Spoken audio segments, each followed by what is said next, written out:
Princess Anne. She may be the hardest working royal, but when it comes to her love life, she's far from a fairy tale princess. I'm not totally useless. I was quite well educated, one way and another. She said, "I will marry the man I choose, no matter who he is or what he does." From intense press speculation. There was an awful lot of interest in who she was seeing and what this might mean for the monarchy. To a love triangle with the future queen. She doesn't seem concerned about etiquette from the palace's point of view. And public scandal for a very private princess. Divorce? Very much. Never been mentioned. Mark was having an affair of his own. He fathered an illegitimate child. Tonight, royal experts and insiders reveal how Anne's 7 love affairs show us what she's really like. In many ways, Anne was a trailblazer. Why did she choose these men? By his account, she was lonely, and he provided that companionship. And despite lies, affairs and divorce... I have no comment to make on the news at all. How has Anne managed to keep her royal reputation intact? She is very shrewd. She knows how to keep information away from the press. Scandal, controversy, and romance. These are the loves of Anne's life.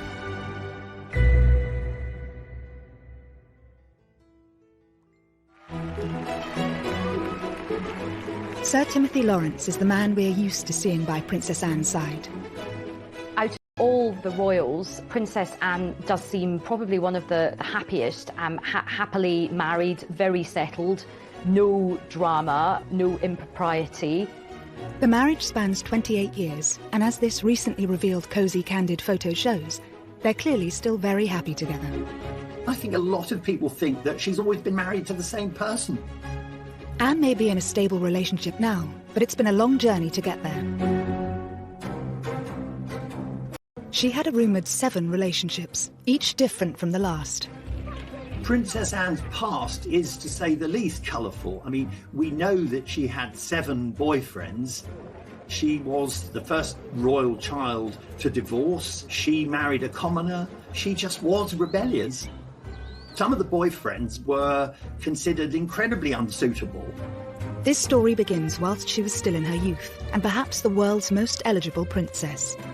And when the press reported Anne's very first boyfriend, it seemed like a perfect royal match. Gerald Ward was a friend of the royal family, a great friend of Prince Charles. He was regarded as suitable, if you like, by the palace, educated at Eton.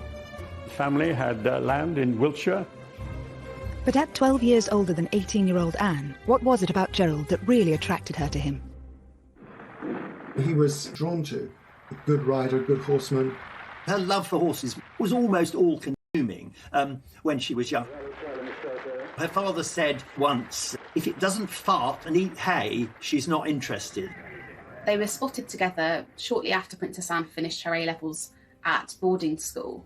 So this really puts her at, the age of 18, really quite young, feeling out these new relationships and kind of figuring out who she was. It's no surprise that her romance with Gerald fizzled out quickly. I think Anne felt she was being sort of pushed, slightly nudged towards this eminently suitable character. And I think she was very young. He was a good bit older. He was too tweedy.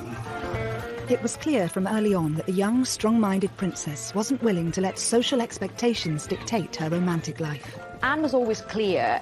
She said, "I will marry the man I choose, no matter who he is or what he does." If you had not met a man whom you wanted to marry, do you think you would have married out of a sense of duty? No way.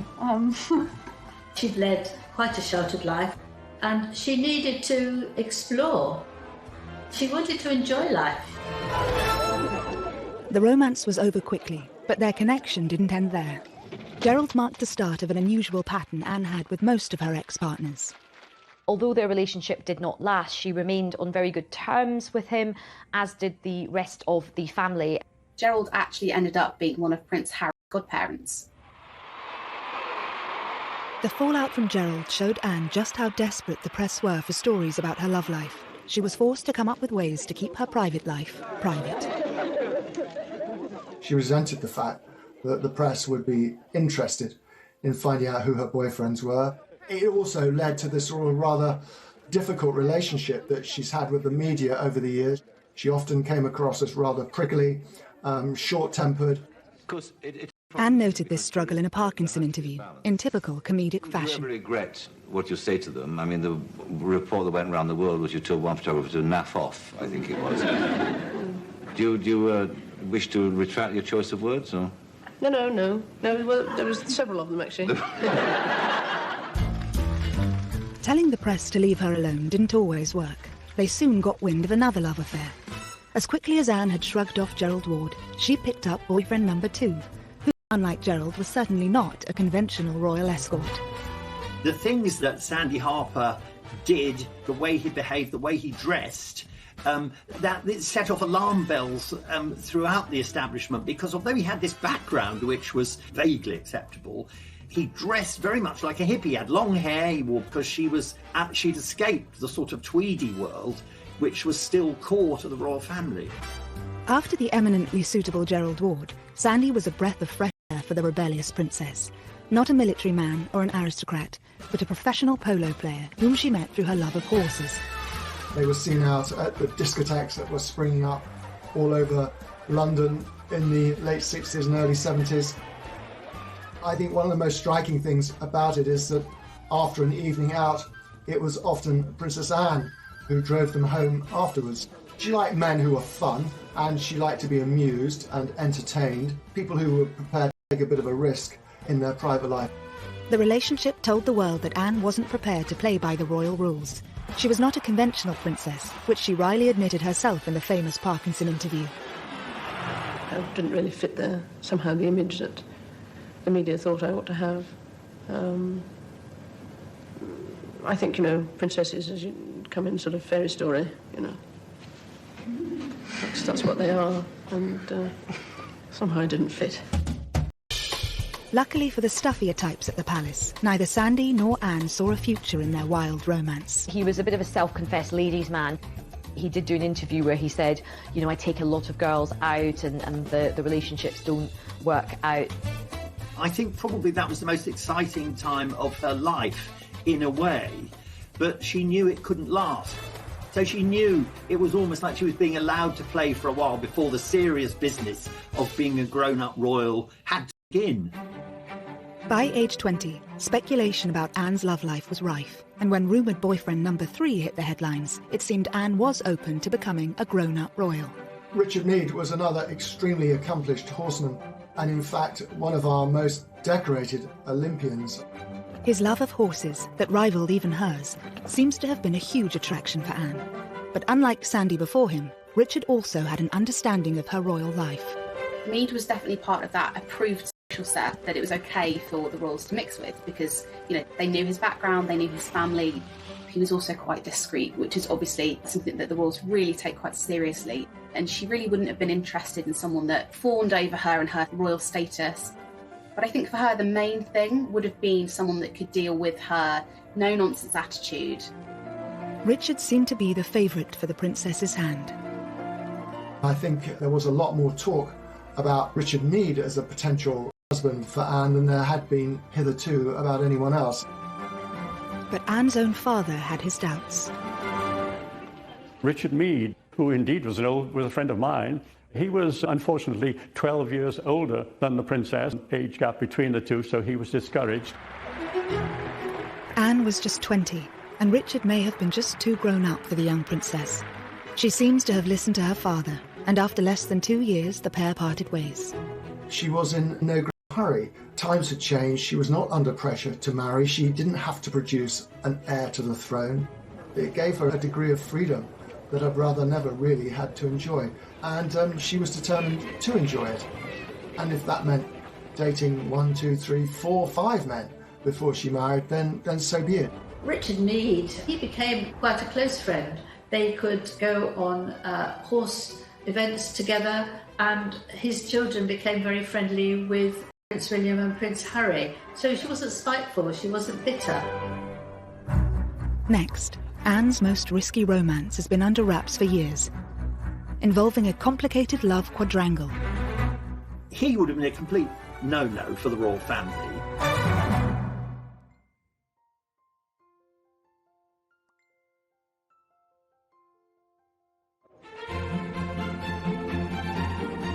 The story of Anne's most controversial relationship that sent shockwaves through the royal circle remains largely untold.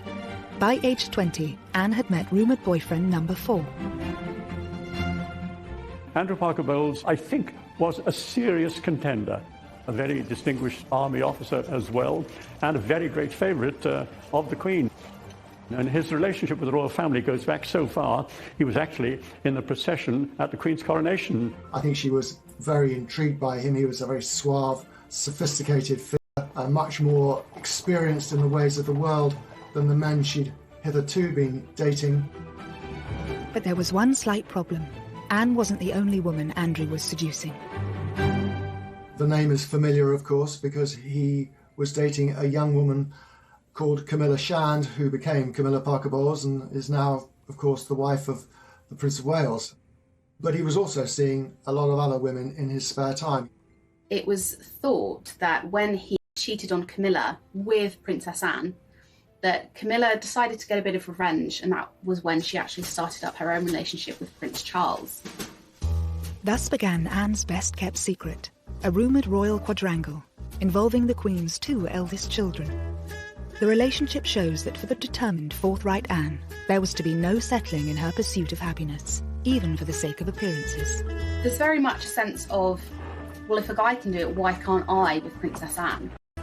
She saw in Andrew Parker Bowles someone who was slightly dangerous, if you like, but also great fun. And I think it showed there was an element of that life, and to see where that might lead her. This risky romance did not sit well with the palace, and perhaps, as with previous lovers, this was also part of the appeal. So I think even at this very early stage in Anne's life, we can really see her strong character coming through. She doesn't seem concerned about etiquette. From the palace's point of view, she's quite interested in men who are a bit different, who have got a little bit of a reputation. He would have been a complete no-no for the royal family. Apart from the promiscuity, the big issue with Andrew Parker Bowles was that he was a Catholic. This is one detail that Anne would have to consider. For the pair to marry, Anne would likely have to withdraw from the line of succession. Princess Anne was never going to try and break that particular rule, but that worked in her favour in a sense because she wanted to have fun without the pressure to turn that fun into a sort of formal relationship or even marriage. As scandalous as the relationship may have been, once again, the notoriously private princess miraculously kept it under wraps from the public. When she and Charles would go to breakfast, they would voraciously scan the paper for any of the little tidbits that the papers had published about them. They wanted to know what they'd figured out. You know, had that relationship been kept secret? I think this revelation really has come about because of the Netflix show, The Crown. And I think a lot of people were quite shocked. I think a lot of people had to check on Google if this was actually true. How do you know all this?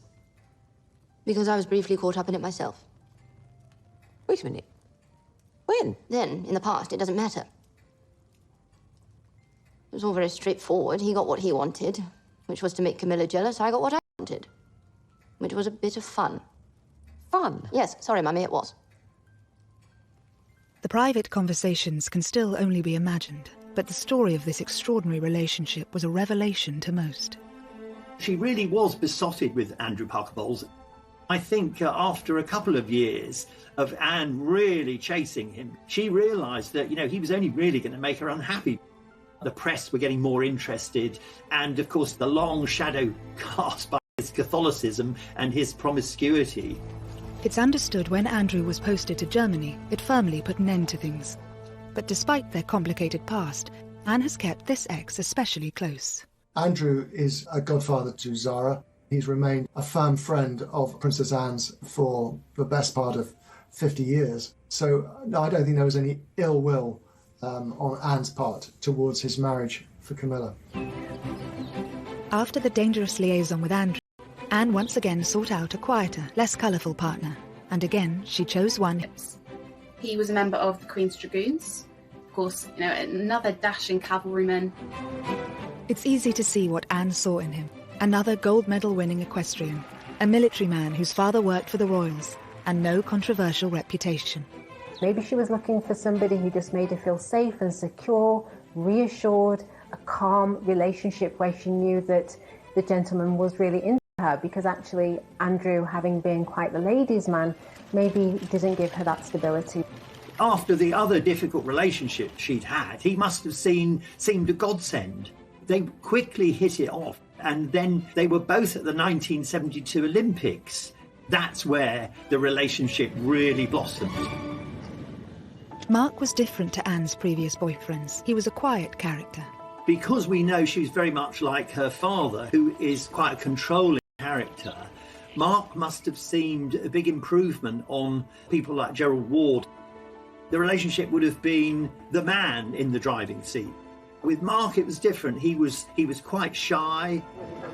Royal biographer Brian Hoey has first-hand experience having met and interviewed Mark and Anne. The princess took control of the interview, and I've known him ever since, and he's a pretty good guy, and you get him talking privately, and he is very, very articulate, but he's not brilliant if you get him, speaking publicly in television. When you were a teenager, did you have any idea of the sort of girl that you would like to marry? No, no, I didn't. I wasn't very clever with girls, I don't think, when I was a teenager. I definitely was a bit not very good. Not very successful, should we say. After the princess's previous boyfriends, who enjoyed the limelight and matched her strength, Mark seemed happy for Anne to take the lead. His background was very different to her. He was a commoner, he was the son of a sausage maker. He didn't really have the airs and graces of somebody who had grown up around royal circles, that confidence. Anne appeared to welcome this break from her usual aristocratic type. The new romance was quickly blossoming and, of course, instantly captured the attention of the world's media. Princess Anne was terrified. I don't think that's putting it too strongly, that her relationship with Mark Phillips would be discovered, would be exposed, would be written about in detail. And I think the reason for that was that she knew that he was the one. To avoid being discovered, she even admitted to hiding in Mark's horse box with her typically dry humour. It was an enjoyable experience being in a horse box, no? Well, I've been a much better driver of horses than ever since. You have? That's a consideration. She was always quite happy to lie. Strain keeping it secret and indeed keeping it away from people like ourselves. But I think it has, yes, it became rather a strain in the end. But the press finally got their story.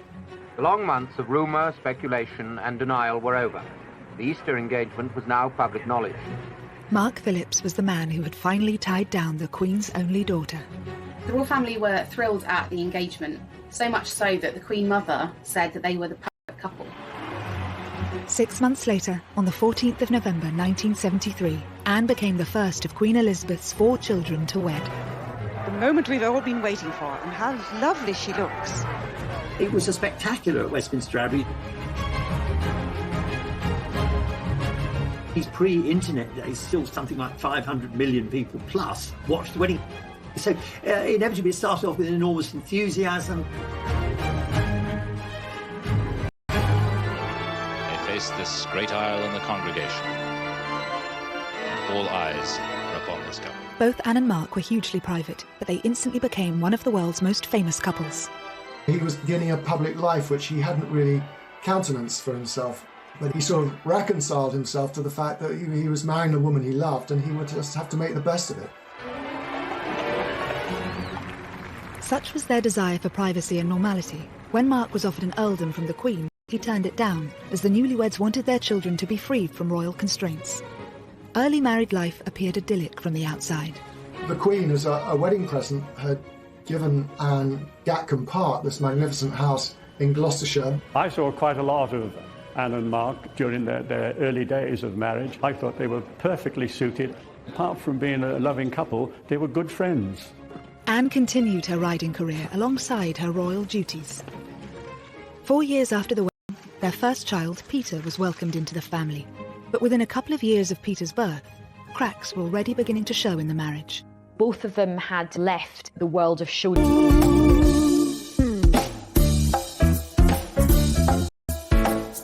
and competing, and he was becoming a farmer and she wanted to devote herself to royal duties. I think they were very much in love, but he was in love with Anne, who was a horsewoman who shared his passion for riding. I don't really think he gave much thought to the other side of Princess Anne, someone who had a full public life as a royal princess, and where that meant he was going to fit in. Mark's ability to look past Anne's royal status seemed to have been an appeal for them both, but he now faced the reality of her role. Mark openly described public appearances with Anne as pure torture. He quickly absented himself from that. He didn't really want to become Anne's +1 on all her trips. It wasn't long before the clearly uneasy balance of power seemed to have caused a divide in the relationship. Perhaps when they got together they were a better match, and as time went on and Anne grew in confidence and involved, perhaps she just outgrew him. I think after time, Mark wasn't really accepted by the rest of the family. They thought he was rather dull and he could only talk about horses. Rather cruelly, it's said that Prince Charles used to call him foggy, in the sense that he was a bit wet and a bit thick. Soon the strains in the relationship would become impossible to hide. And as they say, one thing led to another. And he said that they began an affair.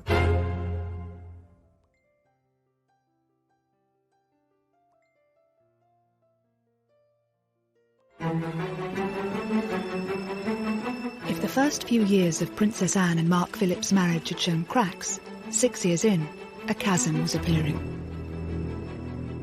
As Mark diverged from his main equestrian career into creating his own business, making horses and jumps, and Anne, of course, was committed to her royal schedule and diary, it seemed very much that they spent a lot of time apart.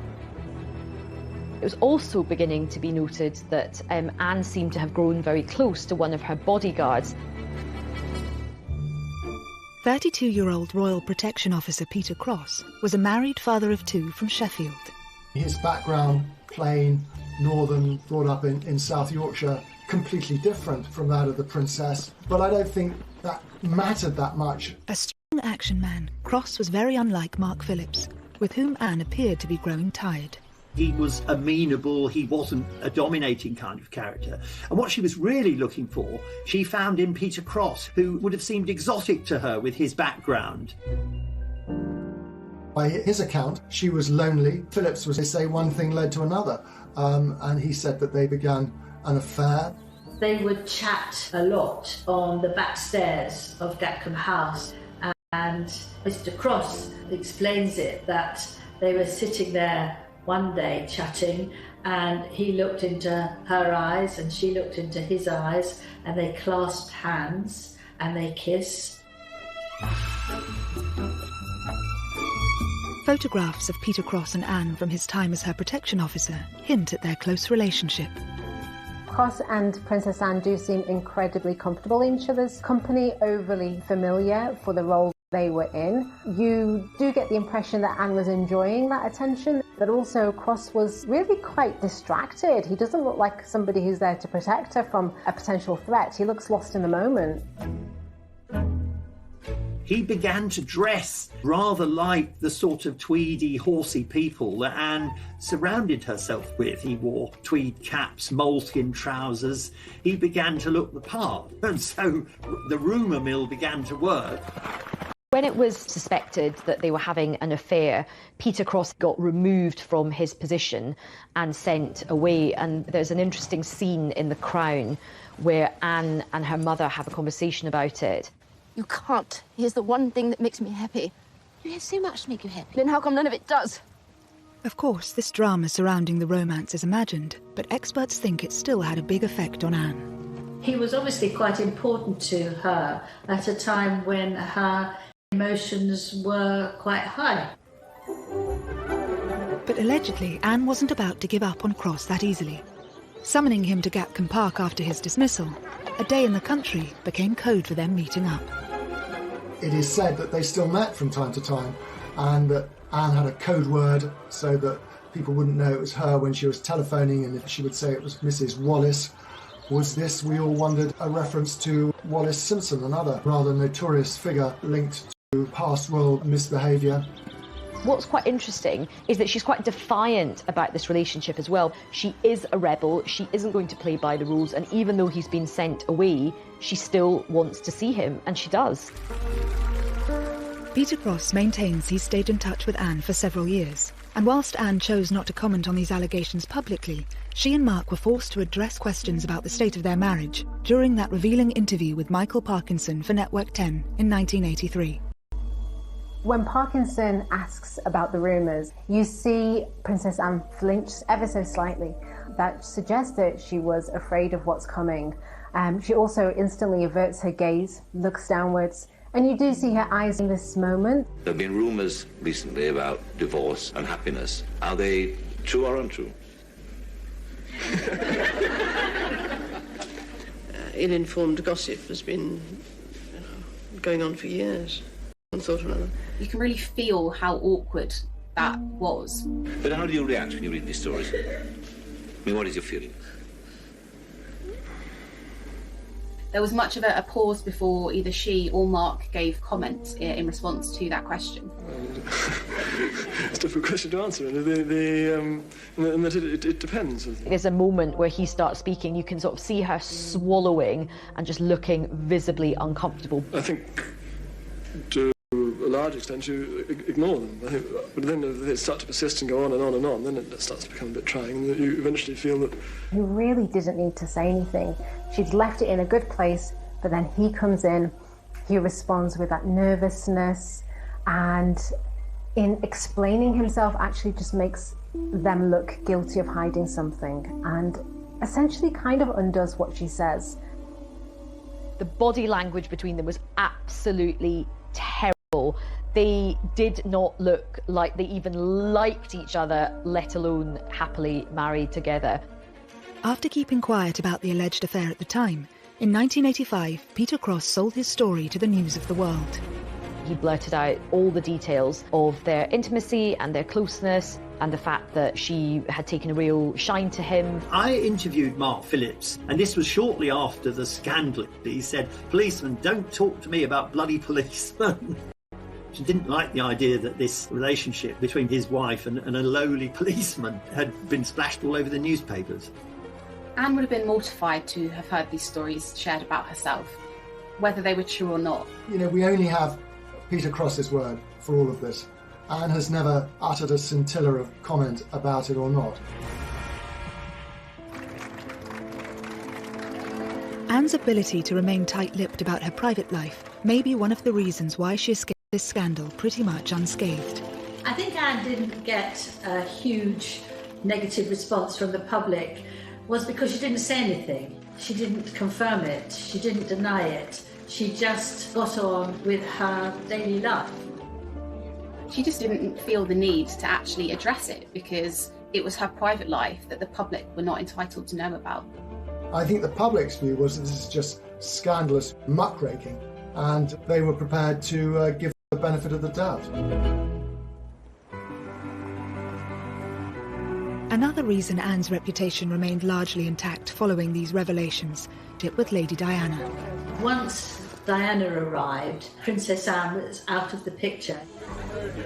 Here is this young, glamorous, shy, extraordinary young woman who we imagine was going to marry the heir to the throne after a very long time. It probably quite suited Anne in many ways that there was somebody to sort of deflect attention away from her.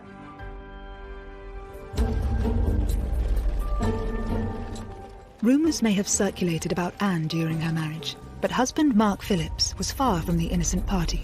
Mark was linked to a number of women throughout the course of his marriage. All of these affairs were denied, but nonetheless he was followed around by these rumours for a large part of his marriage. Mark Phillips was leading a fairly, how shall I put it, rackety life. He was going off around the world. He had all sorts of opportunities to misbehave.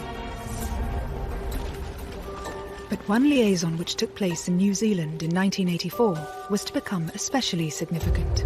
Mark Phillips had an affair with an art teacher called Heather Tonkin in Auckland, and he met her at a riding clinic and took a shine to her, and they had a one-night stand. It is said that Mark Phillips left his boots outside his door to signal to Heather Tonkin which room he was staying in. This fling had serious consequences. Heather had fallen pregnant with Mark Phillips' secret love child. He tried to persuade her to have an abortion, which she wouldn't have. And then he denied that he was the daughter's father. It really was a huge potential scandal that the princess's husband had got this child on the other side of the world. But it would be another 7 years before this news broke. The Daily Express revealed home footage of Heather with their daughter appearing a world away from her royal relatives.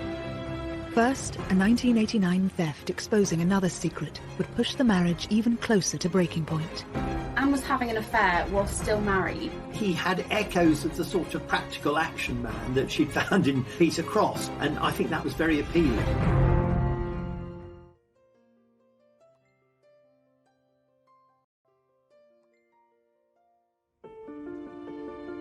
By 1989, Princess Anne's 16-year marriage to Captain Mark Phillips had been dogged by rumours of numerous infidelities on both sides, and the couple were now rarely seen in public together. Although still married, they were leading completely separate lives by then. Now a theft at Windsor Castle was about to spell the end of the marriage once and for all. But it would also allow Anne to finally settle with a man who'd make her truly happy. In 1989, a set of letters were actually handed to the Sun newspaper. Actually, wouldn't publish their contents. Instead, they passed the letters on to Scotland Yard, and an investigation was launched to figure out exactly how these letters had been taken. The Sun might not have published the letters, but they still got their story. Although the Sun newspaper hadn't published the content of the letters, it was known that they were affectionate. They used terms like darling, so it would have set tongues wagging that there was potentially something going on. With the rumour mill swirling, in a surprise move a week later, it was the palace who named the author of these letters. This is the man now known to have written the stolen letters to the Princess Royal, Commander Timothy Lawrence, equerry to the Queen. They issued a statement, but they denied that there was any inappropriate relationship.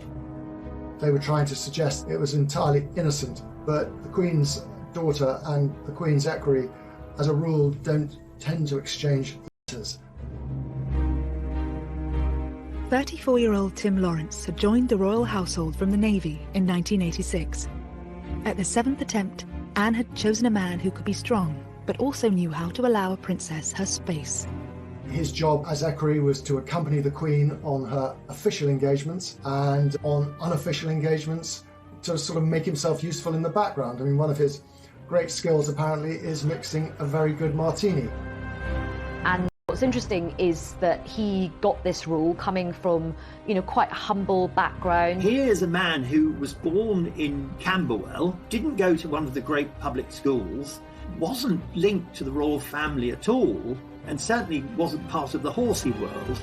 Tim really couldn't care less about horses, which of course was something that we've seen in many of Princess Anne's relationships, that they were all equestrians.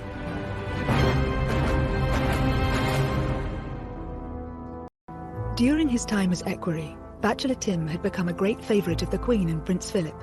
And obviously, though no one knew it, the Princess Royal herself.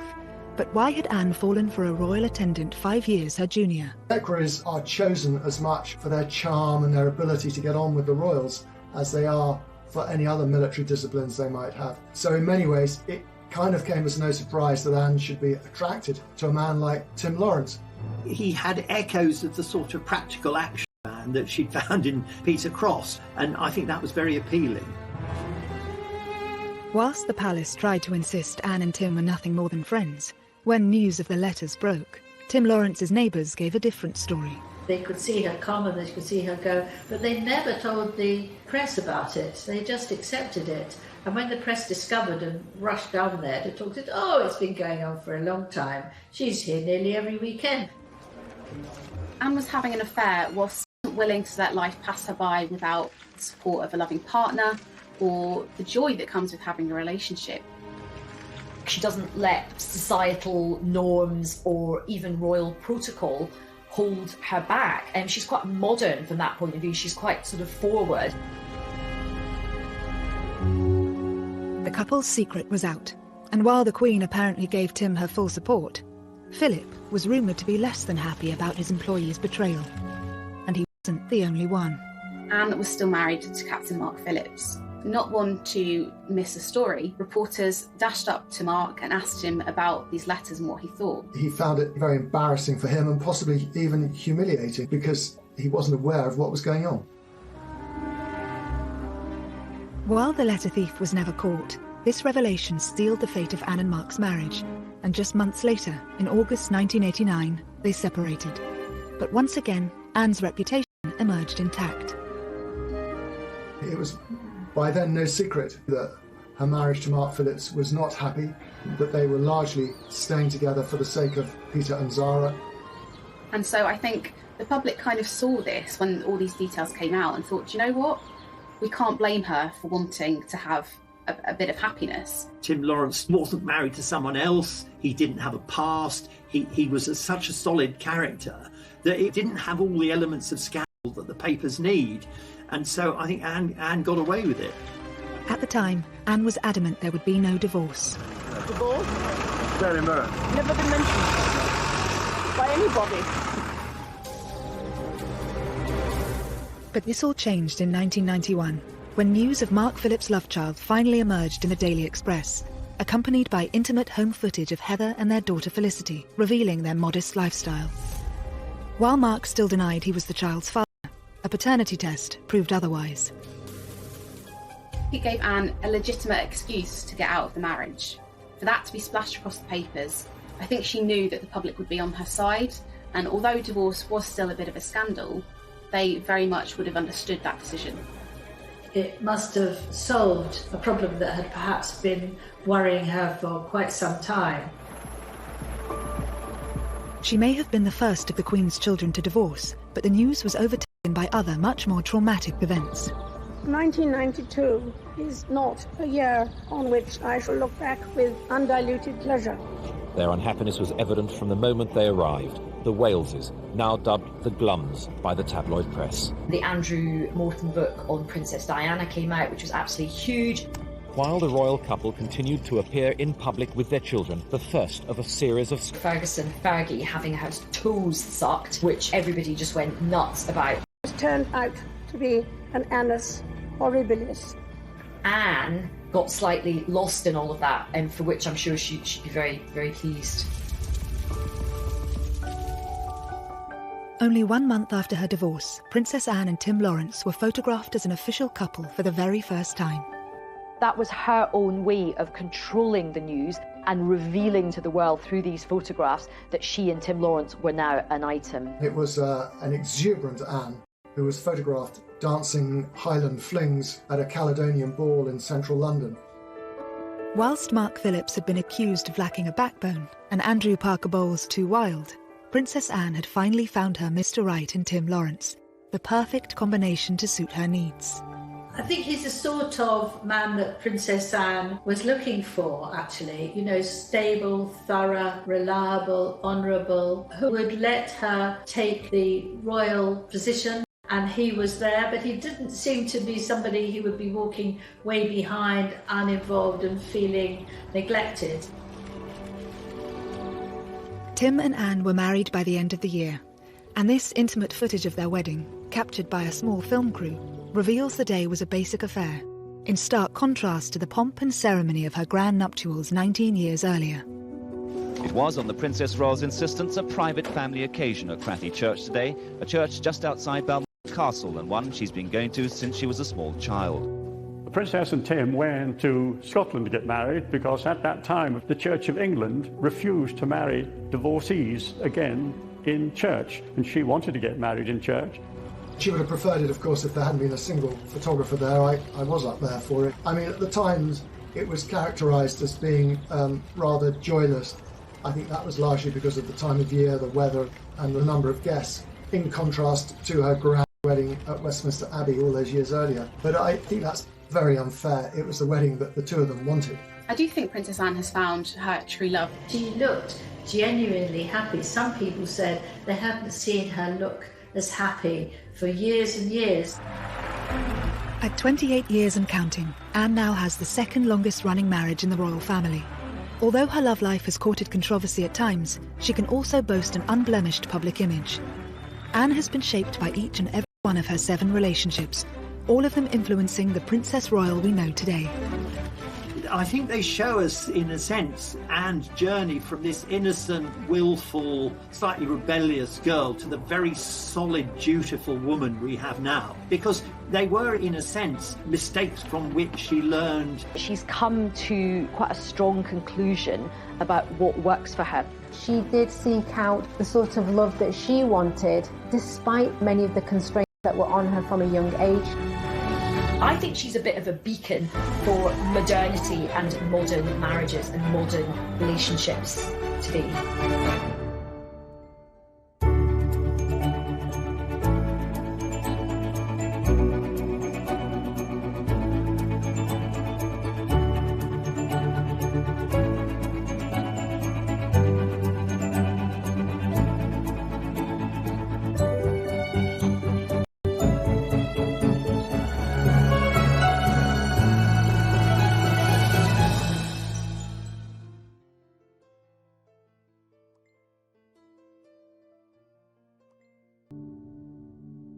To produce an heir to the throne.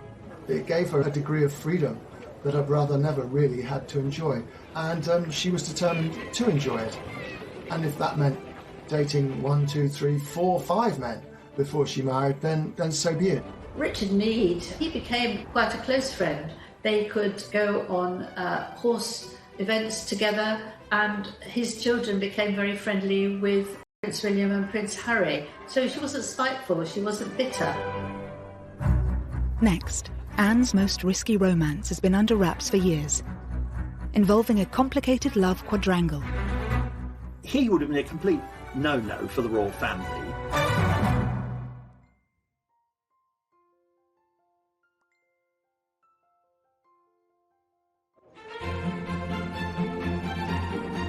The story of Anne's most controversial relationship that sent shockwaves through the royal circle remains largely untold. By age 20, Anne had met rumoured boyfriend number 4. Andrew Parker Bowles, I think, was a serious contender, a very distinguished army officer as well, and a very great favourite of the Queen. And his relationship with the royal family goes back so far, he was actually in the procession at the Queen's coronation. I think she was very intrigued by him. He was a very suave, sophisticated figure, much more experienced in the ways of the world than the men she'd hitherto been dating. But there was one slight problem. Anne wasn't the only woman Andrew was seducing.